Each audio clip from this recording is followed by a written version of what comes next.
Conferencia El capitalismo del comportamiento, inteligencia artificial y redes sociales. A continuación presentaré Carlos Alberto Hernández, es egresado de la Universidad Tecnológica de México con la maestría de Administración de Negocios en postdiplomado de Mercadotecnia del 2010 al 2012. Como experiencia laboral, actualmente trabaja en transformación de una arquitectura legada basado en mainframe de IBM en 2018 a 2019 en InRightTime como director de desarrollo, en del 2017 al 2018 en Huawei Tecnologías en arquitecto empresarial. Tiene experiencia en patrones de diseño, en TOGAF, Spring y en nube. Entonces, esta es la experiencia que nos da el Carlos Alberto, y bueno, le damos bienvenida y le damos su tiempo para que podamos iniciar con su conferencia. Muchas bienvenido, Carlos Alberto Hernández Morales, y le damos el tiempo. Muchas gracias, Joselito. Muy buenos días a todos. La pandemia ha puesto en marchas forzadas una serie de cambios en nuestra sociedad, tanto en la forma en cómo nos comunicamos, como en los medios que usamos para satisfacer otro tipo de necesidades. ¿Cuáles son estos cambios? Cambios que ya venían, cambios que ya nos deparaba el siglo XXI.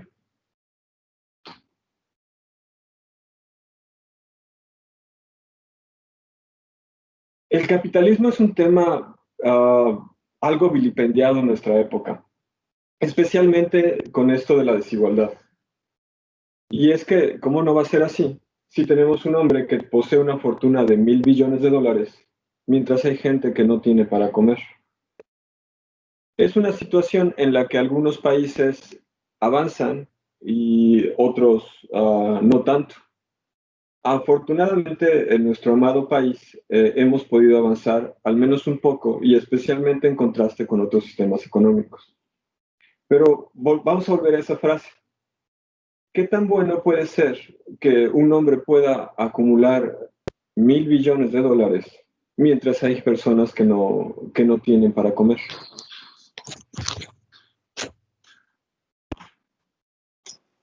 Un poquito de historia.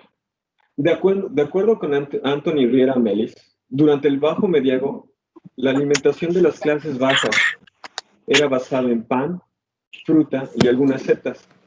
Estas clases bajas, que eran la mayor parte de la gente, no podían acceder a la carne. Y en esta situación, las malas cosechas inevitablemente se traducían en hambrunas. La vida y el mundo fue cambiando con el nacimiento de la clase burguesa, las democracias, la creación del Estado-Nación. Estos cambios se fueron gestando hasta que llegamos a lo que fue la Edad Moderna, donde la gente pobre comía básicamente lo mismo y, si era posible, un poco de carne. Y es para el final de la Edad Moderna que nace el primero de los pensadores que vamos a discutir. Pensadores cuyas ideas, este es uno de los pensadores cuyas ideas dieron origen a nuestra edad, la edad contemporánea. En 1720 nace Adam Smith. Como pueden ver, para 1720, de acuerdo a la gráfica, Inglaterra ya tenía un consumo de calorías adecuado, pero Francia empieza a contar sus calorías desde uno inadecuado.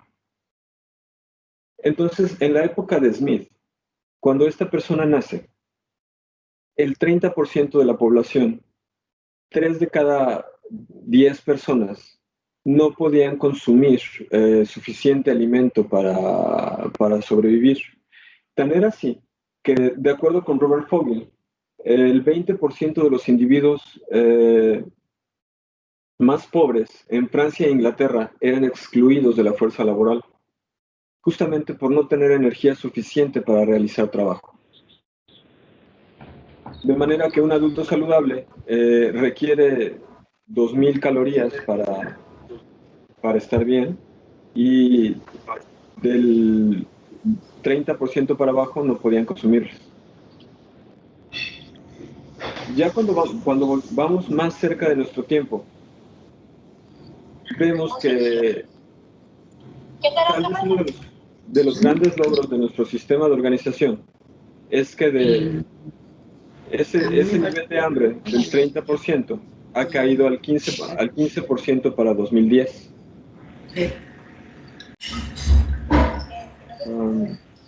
Ha caído del 15% para 2010. Y en nuestra época cuesta 5 pesos diarios proveer a un niño con todas las vitaminas y nutrientes que necesita para vivir. De acuerdo a la ONU, para el 2030, o al menos eso era lo que estaba en sus planes, para el 2030 planeaban llegar a un índice de desnutrición cero.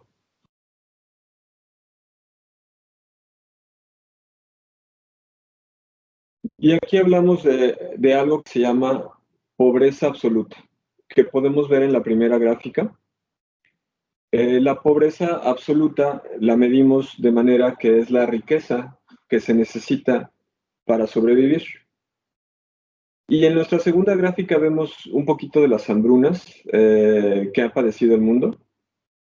Y vemos cómo con la industrialización hemos podido enfrentar un poco mejor este tipo de situaciones. Ahora, hablemos del capitalismo de Adam Smith. El capitalismo, para Smith, lo concibe como un sistema de cooperación, donde el interés propio del individuo y su deseo de libertad es lo que le da fuerza a este sistema. En su libro, La riqueza de las naciones, él trata de plantear un sistema económico estable, que se basa en el beneficio de uno y no de todos. Así era la época de Smith. Y esto lo dice mediante la implantación de salarios, mediante la implantación de formas de impuesto más lógicas. Por ejemplo, uno de sus comentarios es que los estados-nación deben subsistir a partir del impuesto a la producción y no a través de préstamos y prebendas. Smith también nos habla de la inversión en escuelas, de la inversión en maquinarias y de la protección de estados, de la protección de los mercados de la nación. Entonces el sistema de Smith se basa en la cooperación donde los medios de producción son propiedad de las personas y el mercado asigna recursos que son escasos de manera más eficiente, llegan a quien más lo necesita. Además de que este sistema se retroalimenta generando riqueza. ¿Cómo se genera la riqueza? Bueno, tenemos un ejemplo aquí muy simple. Un recurso que puede ser un saco de harina de trigo, le aplicamos un trabajo, aquí tenemos un chef y un horno, y lo distribuimos el usufructo de ese trabajo, ¿no? En este caso tenemos una tienda de donas, y gracias a esa tienda de donas hoy desayunamos, lo cual es una riqueza para nuestra vida, y todas las personas involucradas en este proceso recibieron también un beneficio. Claro, claro. Me argumentarán, bueno, no es tan simple. Y no, porque tenemos distintos tipos de materiales, consumibles, renovables, agrícolas, industriales. Tenemos distintos tipos de trabajo. Los que están sudando la gota gorda, los que estamos detrás de una máquina y también los que salen temprano. Tenemos distintos modos de producción. Podemos hacer un trabajo, podemos trabajar un lote o podemos producir de manera continua. Y hay mercados sofisticados para realizar la distribución de esto. Puede ser en una tienda o en un tianguis. Las personas de los zapatos Andrea usan tu casa como su mercado. También puede ser en tiendas en línea. Pero en todos estos casos estamos generando valor. Vamos a volver a nuestra ecuación inicial. Tenemos materia prima, trabajo, y esto se distribuye y se genera la riqueza. El capitalismo del comportamiento. En 1973, Richard Serra y Carlota Faye Kuhlman hicieron un programa de televisión al que llamaron Television Delivers People. El mensaje de este programa de televisión, la televisión te da a la gente, es que el consumidor es lo que se está consumiendo. Es que el producto de la televisión no es el programa, sino la gente que lo ve. De acuerdo con Andreas Hertog, el capitalismo del comportamiento es una variante del capitalismo en la que el comportamiento humano se convierte en el factor central para la producción y aprovisionamiento de dichos bienes y servicios. Entonces vamos a tomar las ideas del señor Hertog y vamos a aplicarlas a nuestra bonita ecuación. Primero sustituimos las imágenes y luego vamos a hablar de los conceptos. Nuestra materia prima se convierte en el comportamiento medible. Nuestro trabajo lo hace el software que hace la trasquila de dicho comportamiento. Y nuestra distribución la hacemos en servicios web, aplicaciones de escritorio, APIs, interfaces programáticas, tiendas virtuales. Pero en todos los casos se crean nuevos bienes y nueva riqueza. ¿Cuál puede ser esta nueva riqueza? Bueno, hablemos de la satisfacción de necesidades. Cuando tú usas Google te busca lo que tú estás buscando. Tú le das algunos indicios de lo que quieres y Google te presenta la serie de alternativas que son más obvias para encontrar lo que estás buscando, lo que deseas investigar. Entonces, Google de alguna manera te aporta valor y se da valor a sí mismo cuando despliega su publicidad en el buscador. Diagnóstico de necesidades. A su vez, ese mismo buscador es capaz ya de anticipar lo que tú estás buscando. Has escrito 3 o 4 palabras y Google ya te muestra una serie de opciones de lo que probablemente quieras ver, facilitándote la vida, agregando valor. Pero esos datos, la información de lo que quieres ver, también puede ser explotada de otras maneras. También agrega valor a la sociedad de otras maneras. Por ejemplo, si las búsquedas sobre videos de gatitos se multiplican, sabemos que a la gente le gustan los videos de gatitos. Y tan solo saber eso aporta valor, especialmente para la gente que se dedica a hacer videos de gatitos. ¿Cuáles son los mecanismos para la trasquila? ¿Qué es aquello que damos como materia prima para el capitalismo del comportamiento? En este sentido, Hertog identifica 3 tipos de mecanismos. El trasquilado abierto. Es abierto porque es obvio. Cuando tú buscas en Google, tú ya sabes que Google va a tomar nota de lo que tú buscaste. Cuando tú publicas una foto en Instagram, tú sabes que vas a recibir corazones por tu foto. Cuando tú publicas un video en YouTube, vas a recibir cierto número de vistas, cierto número de likes y hasta cierto número de dislikes. Pero también podemos hablar de un trasquilado oculto. Hay muchísima gente que no sabe que cada vez que recibe un correo en su Gmail, una inteligencia artificial lee su bandeja de entrada para extrapolar las necesidades de este individuo. Las publicaciones en Facebook, pasa lo mismo. Facebook tiene distintos mecanismos mediante los cuales trata de mostrarte la publicidad que es más adecuada a tus necesidades, los productos que son más adecuados a tus necesidades.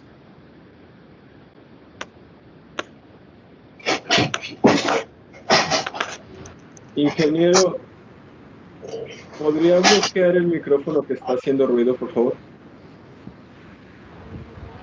Sí, claro. Gracias. Ok, vamos a hablar del trasquilado en diálogo.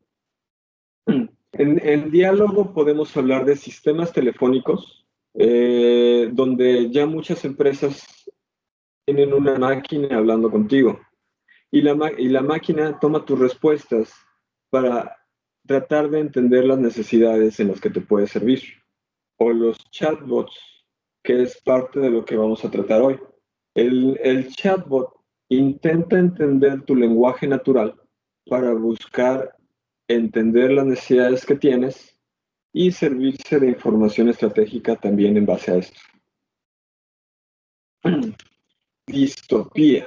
Cuando las cosas se ponen feas. El capitalismo de la vigilancia. Es un nombre acuñado por este siguiente pensador que vamos a hablar. Shoshana Zuboff. Ella, en su libro, La era del capitalismo de la vigilancia, nos hace un recuento de todas las cosas que pueden salir mal y de todas las cosas que ya están saliendo mal con estas tecnologías. Y vamos a dar unos ejemplos.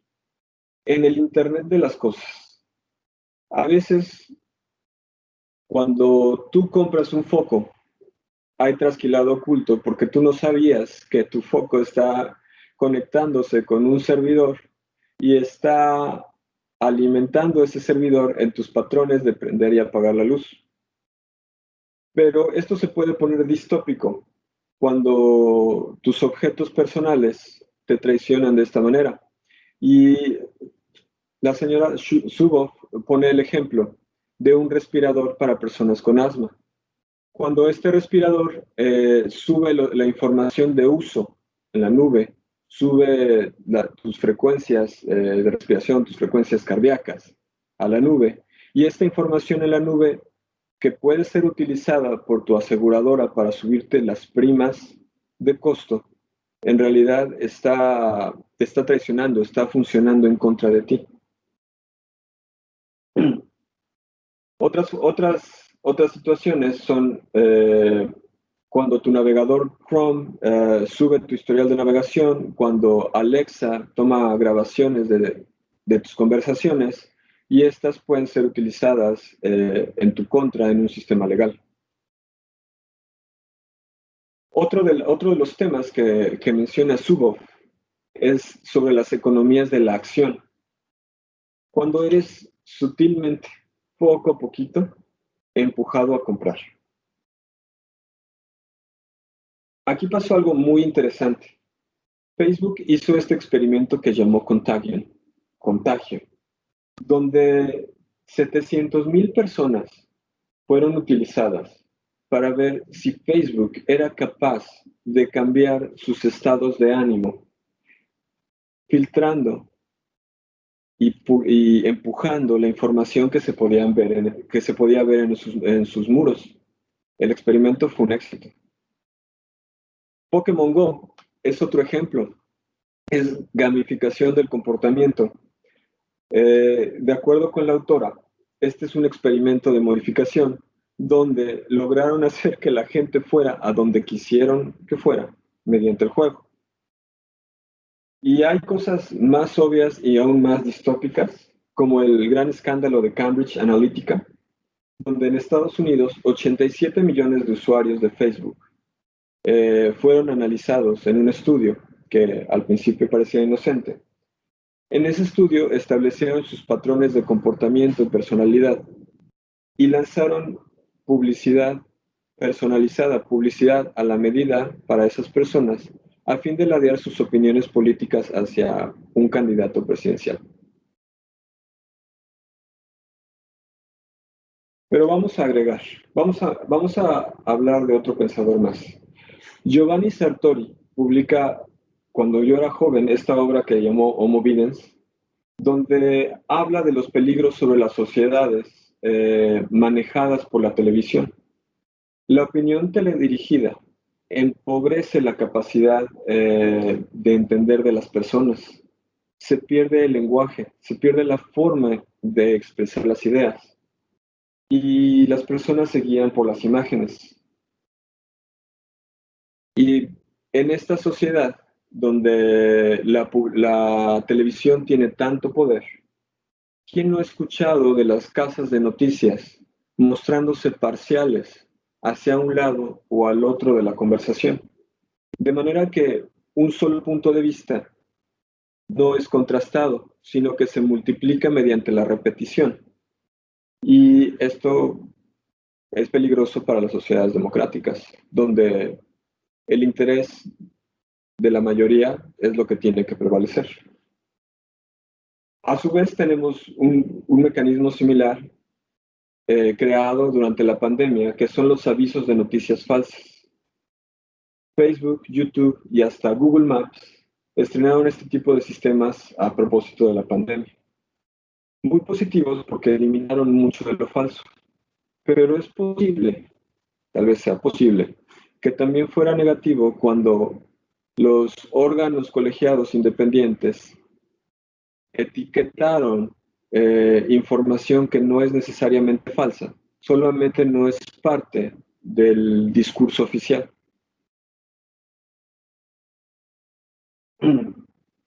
Y por último, hablemos del clima político.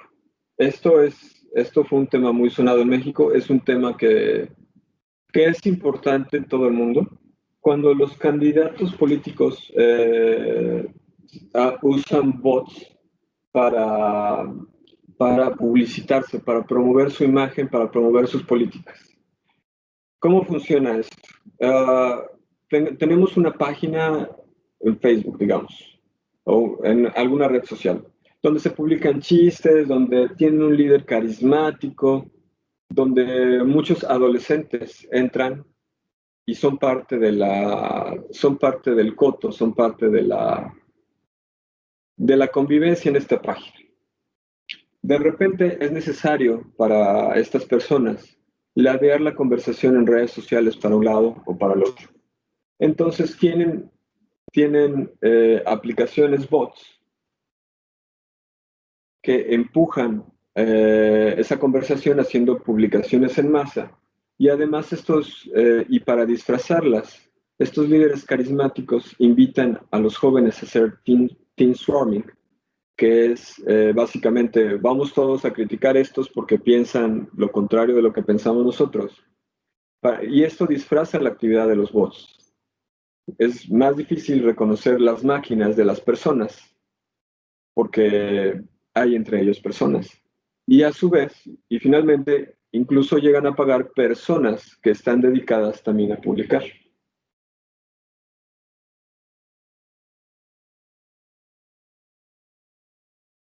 Pero es interesante la pregunta.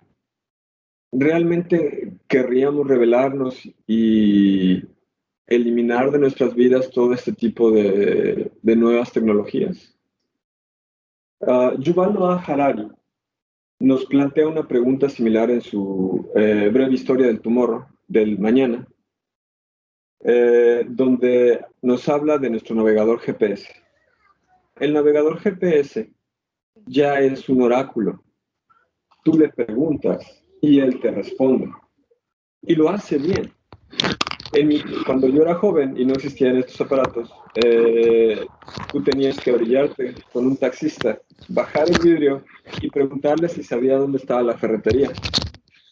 Y él te respondía lo mejor que podía y tú seguías sus instrucciones lo mejor que podías. Pero hoy en día tú abres Maps, tú abres Waze y llegas a donde querías llegar y llegas de la manera más rápida. Entonces, estas aplicaciones realmente se ganan tu confianza. Para ti es solo un agente, porque lo que tú le pides, él hace. Tú le pides, llévame a la ferretería, y él te lleva a la ferretería. Pero plantea Harari que también puede ser un soberano. Y nos pone esta idea. Imagínate que hay un embotellamiento en la ruta en la que tú te diriges. Pero el navegador es tan inteligente. El navegador tiene ya tanta información, tantos usuarios conectados, que sabe que si manda a todos esos usuarios por la ruta número 2, va a haber otro embotellamiento también en la ruta número 2. entonces el navegador puede tomar una decisión. Puede tomar la decisión de mandar a algunos usuarios al embotellamiento en la ruta número 1 y algunos otros usuarios a un tráfico fluido en la ruta número 2. ¿Qué tal que el navegador decide que a ti te tocó el embotellamiento? ¿Qué tal que es justo y que es lo más eficiente y beneficioso para la sociedad? Este es uno de los planteamientos del autor. ¿Será realmente tan malo que el navegador sea soberano? Utopía. La parte bonita. El objetivo de esta presentación es justamente que ustedes sean la semilla, que ustedes sean la parte bonita, la creación de beneficios para todos en este nuevo capitalismo del comportamiento. ¿Qué podemos perseguir? No tienen que ser metas astronómicas. Hay cosas sencillas que ya se pueden estar haciendo y utilizando las herramientas del capitalismo del comportamiento. Por ejemplo, tu tía Sofía tiene un poquito de dinero y quiere invertir, y como ella es una soñadora incurable, quiere invertir en artículos románticos. Tu padrino, que tiene una veterinaria, está reduciendo el espacio de piso que tiene, porque ahora las ventas son en línea.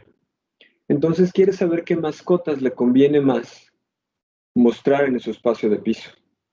O tú, que eres dueño de una librería, quieres saber cuáles de esos libros te conviene más tener en la ventana del escaparate. Bueno, ingenieros, ¿qué necesitamos construir? Bueno, si queremos ayudar a la tía Sofía, podemos ir a Facebook. Y sin necesidad de construir muchas cosas, empezamos a publicar poemas de amor, los más cursis que se puedan. Y tomamos las mediciones que el mismo Facebook nos da para saber qué tanto está la sociedad en donde vivimos, ladeada para este tipo de situaciones, para las situaciones más románticas.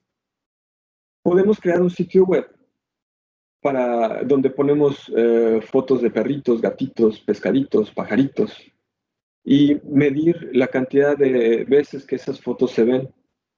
Y así podemos saber qué tan probable es que una persona llegue a la veterinaria y desee comprar un perrito porque lo vio.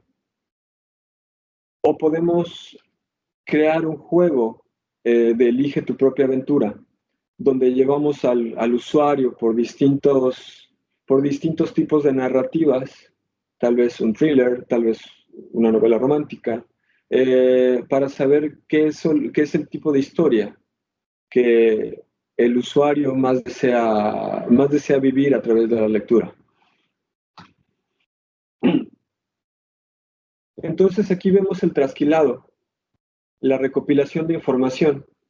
Los poemas pues son abiertos, todo el mundo sabe que eso va a ser medida. Las fotos de gatitos, bueno, pues realmente no se están viendo. No saben que al momento de hacerle un clic a los gatitos o los perritos, estamos tomando una medición de qué llama más la atención, si los gatitos o los perritos. Y el juego de Elige tu propia aventura es un diálogo donde los inputs, los ingresos, las entradas que el usuario da condicionan las salidas que la máquina muestra. Vamos a utilizar algo de estos conceptos en un pequeño demo. Y para esto nos vamos a valer de esta herramienta, el procesamiento natural del lenguaje. Este es el campo de la inteligencia artificial y la lingüística formal que analiza la forma en cómo hablamos para poder interpretarlo mediante una máquina. Y vamos a demostrar esto.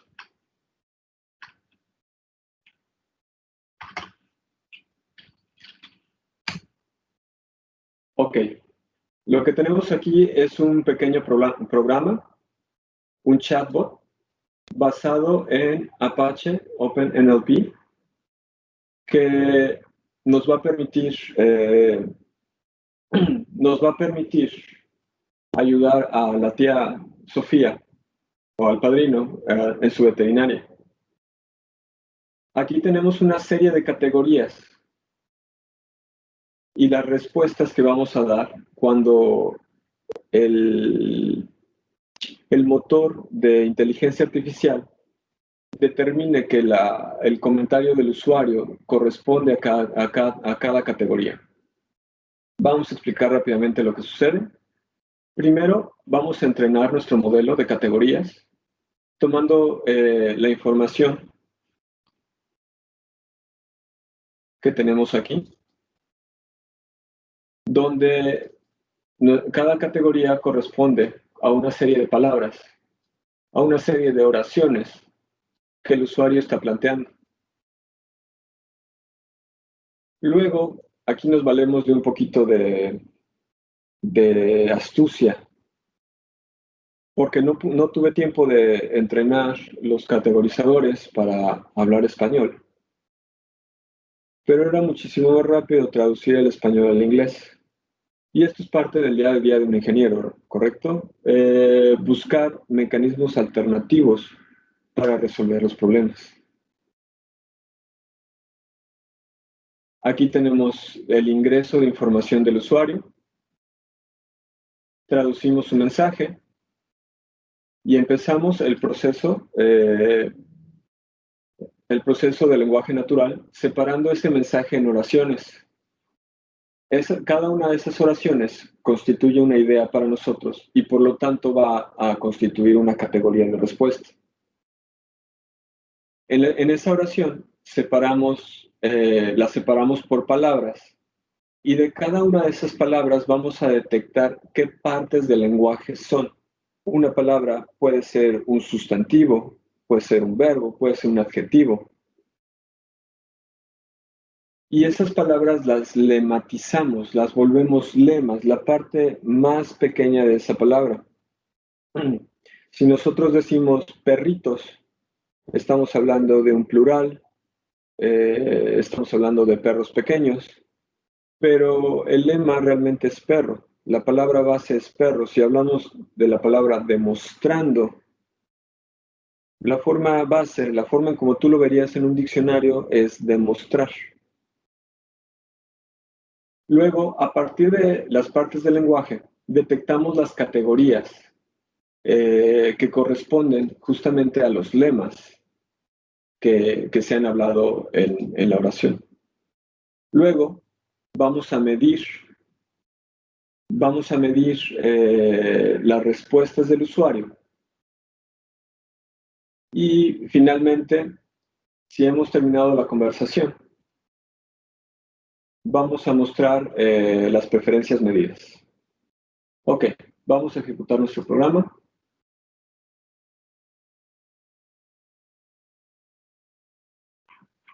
En esta primera parte, podemos ver cómo la red neural está aprendiendo, está interpretando las frases que nosotros le dimos en el archivo de categorías y calculando las probabilidades de las frases más comunes para las cuales está entrenada. Entonces vamos a saludar. Hola, ¿cómo estás? Traducimos nuestro texto, buscamos las oraciones, en este caso solo es una oración. Definimos las palabras y vemos qué parte del lenguaje representa cada palabra. Después, una vez con nuestros lemas y nuestras partes del lenguaje, calculamos la probabilidad de que nuestra frase pertenezca a cualquiera de nuestros tópicos. En este caso, si la categoría es un saludo, y por eso tenemos la probabilidad más alta en esta categoría. Por lo tanto, nuestra aplicación toma nuestra respuesta para saludo y nos la imprime. Ahora vamos a ver cómo funcionaría lo mismo, pero con dos frases. Hola, quiero saber sobre este producto.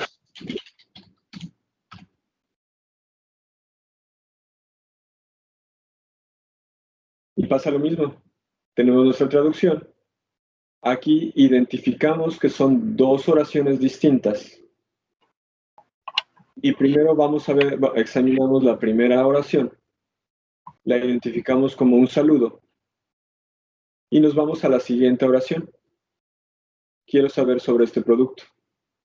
Y buscamos la categoría, que en este caso es información de producto. Aquí está, con la probabilidad más alta. Y por lo tanto imprimimos dos respuestas.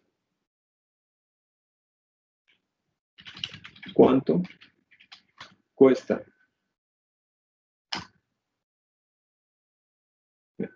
Aquí nuestro bot nos recuerda que nada es gratis en la vida.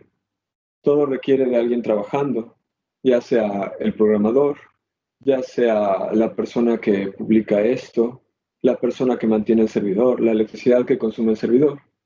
Pero dice que no nos preocupemos porque los costos se van a cubrir mientras aprendemos del comportamiento de los usuarios. Ok, le vamos a preguntar. Háblame. ¿De qué trata el producto? Este es un servicio para que aprendas más sobre tus mascotas. ¿Qué te gusta más? ¿Perros, gatos o peces? Bueno, vamos a decir perros. Entonces, aquí el servicio agrega valor. Al darte una descripción de lo que es un perro, pero lo podemos hacer tan complicado como queramos. Podríamos tal vez, y haciendo referencia a IBM Watson, podríamos describirle una serie de características de lo que tiene el perrito y obtener sugerencias viables para tratarlo, por ejemplo.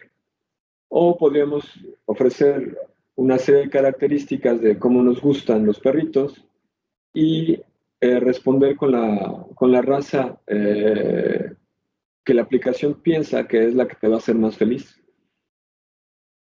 Vamos a despedirnos.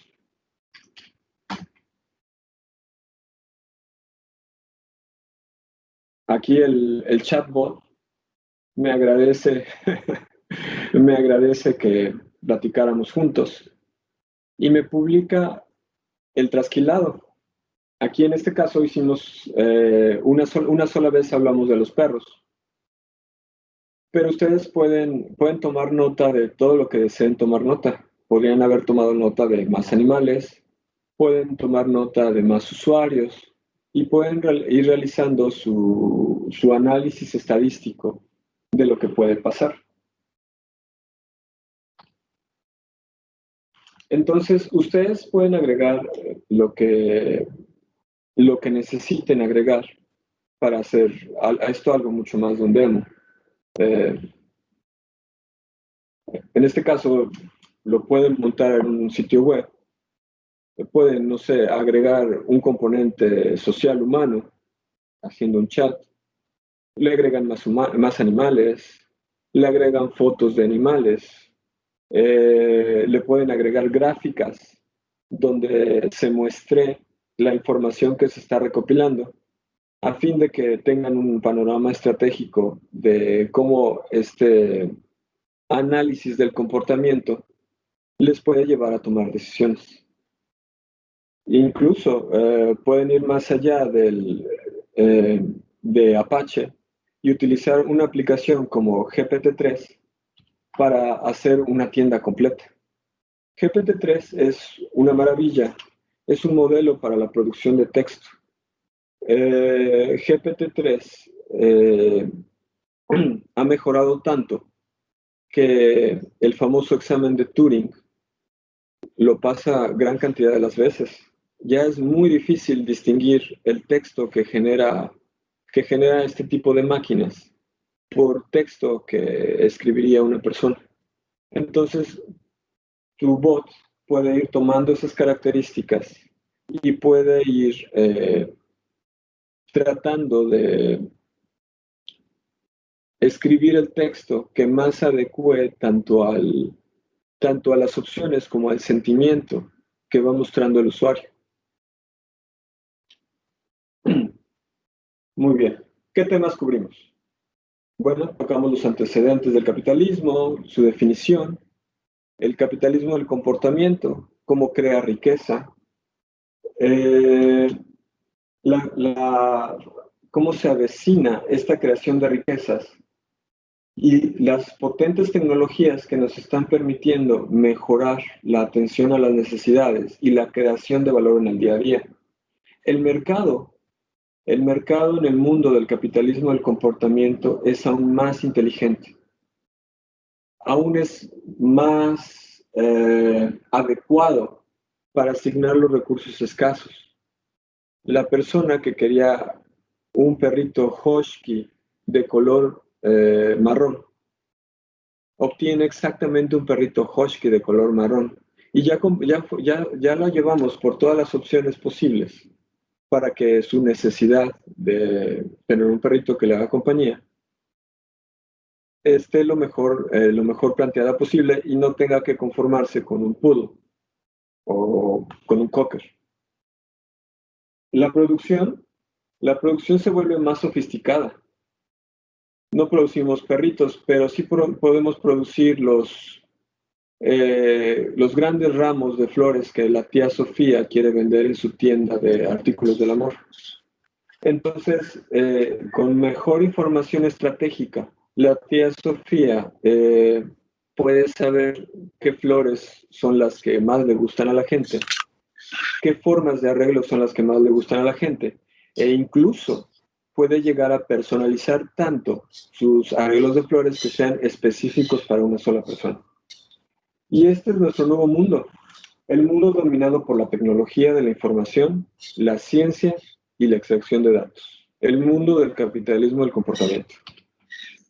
Y creo que tenemos un momento para algunas preguntas.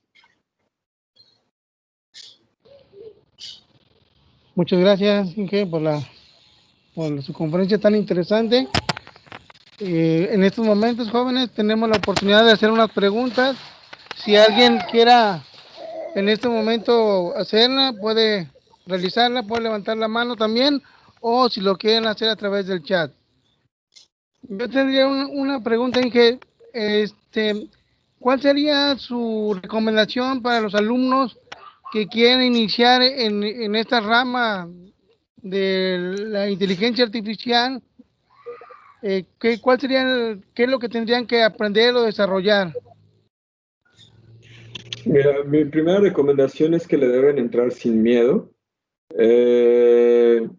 y que no deben perder sus conocimientos matemáticos. Ahorita ya tenemos muchas aplicaciones que te dan esto, ya con las bases matemáticas todo está abstraído, no tienes que lidiar con eso, pero siempre es mejor saber lo que está sucediendo. No es tan difícil. Conforme esta tecnología vaya avanzando y conforme más y más ingenieros vayan trabajando en ella, poco a poco vamos a tener librerías, vamos a tener aplicaciones que nos van a hacer mucho más fácil trabajar con esto. En este caso, aquí Apache OpenNLP me permitió hacer nuestra demostración en las 6-8 horas que yo tuve para trabajar con esto. Entonces, mi recomendación es que le entren sin miedo, que lean mucho y que empiecen a tomar las aplicaciones y a lanzarse y a escribirlas, que tengan una idea clara de lo que quieren hacer y comiencen a hacer. Carlos Baltazar, por favor, la siguiente pregunta. Buenos días, Inge. Carlos Baltazar Oliva, para servirle. ¿Me escucha? Sí, Carlos, fuerte y claro. Ok. Mi siguiente pregunta es lo siguiente. Estaba viendo ahí el código y en base a eso me preguntaba, lo que tú construiste por ahí con el área de inteligencia artificial fue un sistema experto, a final de cuentas. Entonces, los sistemas expertos, desde mi punto de vista, no quedan apartados de la inteligencia artificial, sino que van de la mano, ya que nuestros programas del día de hoy, hasta donde lo poquito que he manejado y lo mucho que hay, sigue avanzando esa inteligencia artificial donde se supone que un programa o un artefacto es capaz de realizar las actividades, como usted lo mostraba ahí con los pececitos o los perritos, a través de un programa, de pensar, pero al final de cuentas basado en esa parte que nosotros, que todavía no estamos alejados de esa área de los sistemas expertos. ¿Qué tan importante es para usted conocer los sistemas expertos? Yo creo que siempre tienes que saber lo que estás haciendo, no solamente saber cómo funciona lo que estás usando. De manera que aunque no siempre va a ser posible que tú tengas todo el trasfondo matemático que te permita entender lo que va a ser tu red neuronal, aunque muchos verdaderos expertos, cuando les preguntas por qué tu red neuronal tomó tal o cual decisión, realmente no pueden explicarlo. Saben cómo se construyó dicha red neuronal. Entonces, de alguna manera, tú siempre es bueno que tú sepas qué está pasando en el fondo, porque eventualmente lo que queremos no es que consumas solamente las librerías de otras personas, es que tomes elementos de distintos lugares para crear nuevas y mejores aplicaciones, que hagas tu propia investigación. Espero que esto responda a tu pregunta. Gracias, Inge. Jóvenes, ¿alguna pregunta por ahí? Compañeros, maestros, los demás maestros, si gustan hacer una pregunta, la verdad, el tema estuvo muy interesante y ojalá y podamos realizar algunas prácticas alguna vez pueda hacer un taller por acá y podamos ir aprendiendo un poquito más. Aquí, bueno, hay dos, le doy el tiempo al maestro Carlos Baltasar. Carlos Camacho, ¿tiene alguna pregunta? Sí, buenos días, Carlos.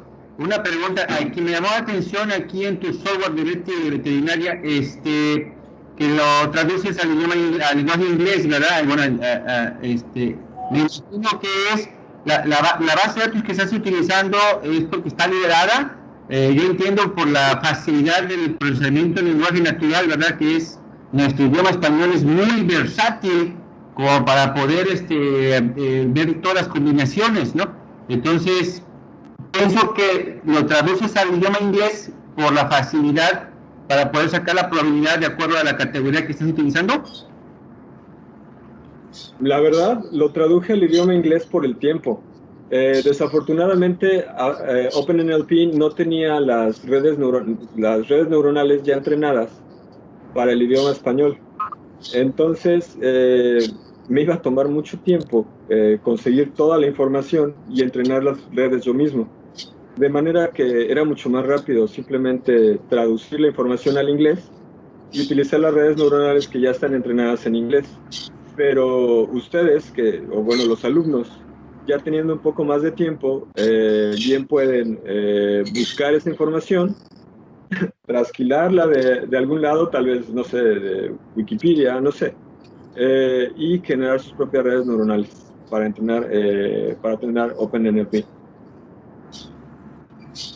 ¿Estás utilizando alguna librería de inglés para la traducción?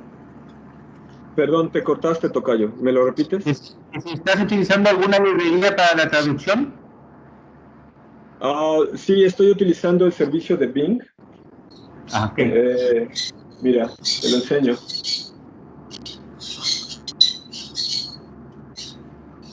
Aquí está nuestro servicio web. Es un post simple. Este código que se ve, con gusto, cualquiera que me envíe un correo se lo puedo pasar. Es basado grandemente en otro ejemplo que encontré en la red, que está aquí. y básicamente personalizado el código de manera que fuera para los intereses de esta plática. Sí, sí lo entiendo, sí, porque hay mucho trabajo, pues toda la base de datos en español para poder hacer el entrenamiento de la red, ¿verdad? Así, ya vi la facilidad que ocupaste ahí el traductor, muy bien, felicidades. Gracias. ¿Alguien más que tenga alguna pregunta? Por ahí ve alguna alumna ahí o no sé quién por ahí. ¿Alguien que más tenga alguna pregunta? Le doy el micrófono. Me levantara su mano Cristian Reyes Cruz. ¿Quiere participar? Cristian por ahí, Reyes, por favor.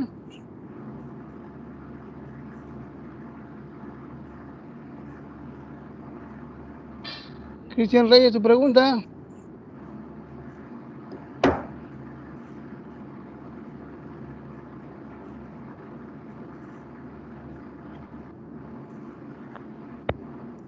Cristian Reyes, por favor, ahí. Si hay Cristian Reyes está levantando la mano. Abigail Méndez.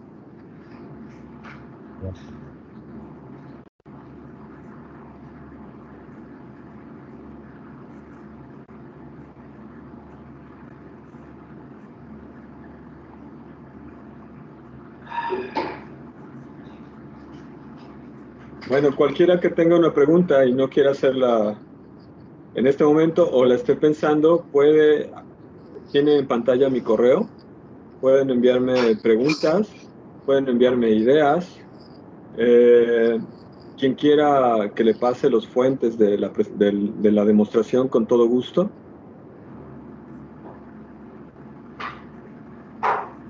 Bueno, si no, jóvenes por ahí, si hay alguna pregunta en este momento podemos realizarla. Si no, vamos a pasar a darle las gracias a Carlos Alberto. Gracias por esta conferencia tan interesante, con la conferencia Capitalismo, Comportamiento en la Inteligencia Artificial y las Redes Sociales. No sé si hay alguna otra pregunta antes de terminar, tengan por ahí. Si no, pues le damos las gracias. Gracias, Inge, por esta información tan interesante que nos ha proporcionado. Agradecemos al Instituto Tecnológico de la Costa Grande. Agradece de corazón todo la información que nos has pasado. Es de gran interés y gran ayuda para nosotros como tecnológico. Y bueno, trataremos de aplicarlo dentro de cada una de las carreras y materias que donde se puedan aplicar. Yo creo que cada uno de los maestros ha tomado nota. Entonces, por ahí la maestra Juana Solís Montes quisiera hacer una pregunta, o veo que levantó la mano. Si le gusta hacerla antes de concluir.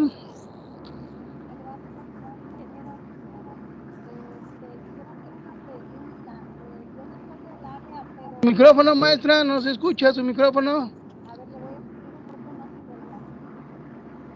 Active su micrófono, maestra. ¿Ya me escucha? Bueno, Ya se escucha. Ah, bien. Le comentaba que yo no soy del área, pero tengo una pregunta. ¿Cómo es que la innovación y la tecnología pueden ayudar a las empresas a alcanzar sus metas?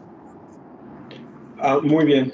Mira, en este caso, justamente siento que el núcleo de la disertación es cómo midiendo el comportamiento de las personas, midiendo mejores sentimientos de las personas, las empresas pueden producir productos, pueden dar servicios que estén más enfocadas en la persona en particular. En este caso, con el ejemplo de la tienda de la tía Sofía, tal vez ella pueda hacer ramos de flores que le gustan más a las personas que los compran. Las personas tal vez estaban pensando en su mente, traían la idea de comprar un hermoso ramo de rosas de colores, y si la tienda no tiene rosas de colores, no puede prepararlas. Entonces, conforme la tienda comprende mejor las necesidades de sus usuarios, la tienda es capaz de producir, o la fábrica es capaz de producir cosas que son más adecuadas para las necesidades, para el micronicho particular a donde se atienden esos usuarios. Muy bien, gracias. Ok, Inge, ¿Actualmente estás trabajando en esta área o qué desarrollas ahí en la empresa donde estás? No, esta es un área muy nueva. Más bien, yo tuve que hacer inteligencia artificial. Bueno, me hubiera valido saber más de inteligencia artificial hace algunos años cuando tuvimos un problema de reconocimiento de imágenes. Pero no, actualmente yo me dedico a todo el tema de transaccionalidad y microservicios para empresas financieras donde ellos pues tienen que ser muy cuidadosos de su información, muy cuidadosos de la veracidad y del tiempo de servicio que sus sistemas requieren. Ok, muchas gracias. Entonces, no sé, agradecemos bastante, le doy el tiempo al Kiko Conchita si gusta decir algunas palabras y así le cedo el micrófono y concluimos esta conferencia. Gracias. Pues muchísimas gracias, Inge. Muchas gracias, Carlos, de verdad, por tomarte el tiempo y poder compartirnos un poquito de lo mucho que tú sabes. Creo que ha sido muy, muy enriquecedor. Yo me quedé un poquito como en cero, yo no conozco de códigos, pero sí el saber la aplicación que esto tiene, ¿no? Todo lo que hay detrás de lo que nada más nosotros le damos clic y cómo nos están leyendo como usuarios es interesante y a la vez como de miedo, ¿no? Estamos ahí aunque no nos demos cuenta, ¿no? Entonces, de veras, muchas gracias. Yo es todo lo que implica el tomarse ese tiempo en horas de trabajo normal, pero muchas gracias por haber participado, Carlos, de verdad. Muchas gracias, Connie, muchas gracias a todos, al Tecnológico de la Costa Grande por haberme recibido y a los alumnos por haberme escuchado.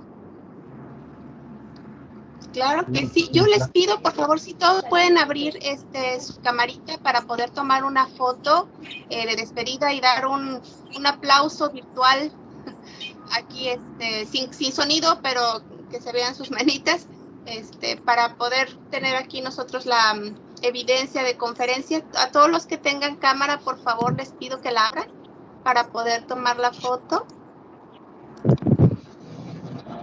Y yo les indico en qué momento van a sonreír a la cámara. A ver. Ok, perfecto. Entonces, todos sonriendo a la cámara, por favor, para la foto. Muy bien. Eso, muy bien.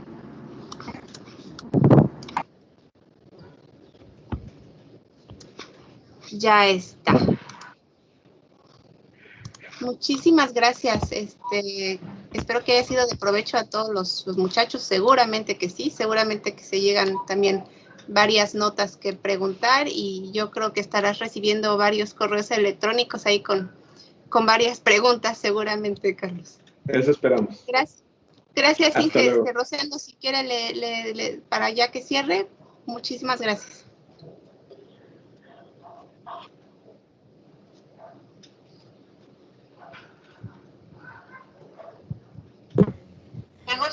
Adiós.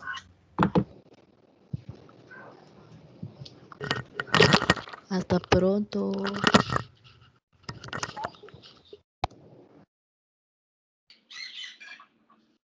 Sale, banda. Se cuida. Besos.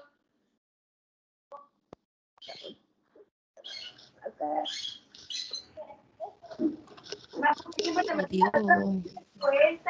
Adiós. Muchas gracias, profesora, por la conferencia. Besos. Rosendo, ¿a finalizar la reunión ya? Cristian. Para poner el usuario. Excelente conferencia.